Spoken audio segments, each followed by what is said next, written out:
నీ రాజీనామా చేస్తావా అంటూ అడిగిన తెగింపు చూడక ఎన్నాళ్ళైందో.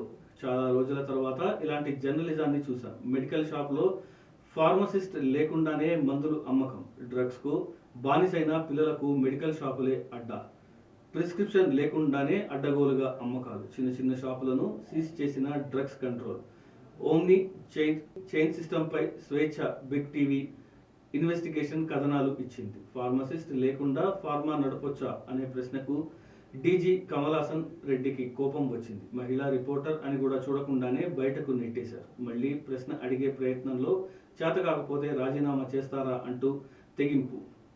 ప్రశ్న ఇటీవల కాలంలో తెలుగు మీడియాలో చూడలేదు. సీనియర్స్ ప్రోత్సహిస్తే ప్రతి జర్నలిస్ట్ ఇలానే తయారు అవుతారు. ప్రస్తుతం అయితే మాత్రం మరొకసారి సార్తో మాట్లాడే ప్రయత్నం చేద్దాము. ఎందుకంటే ఒక రెస్పాన్సిబిలిటీ పర్సన్గా ఉన్నప్పుడు సార్ అంటే ఇప్పుడు మీరు ఈ పోస్ట్కి ఎలిజిబుల్ కాదు, రిజైన్ చేసేస్తారా? మరి రిజైన్ చేసేస్తారా?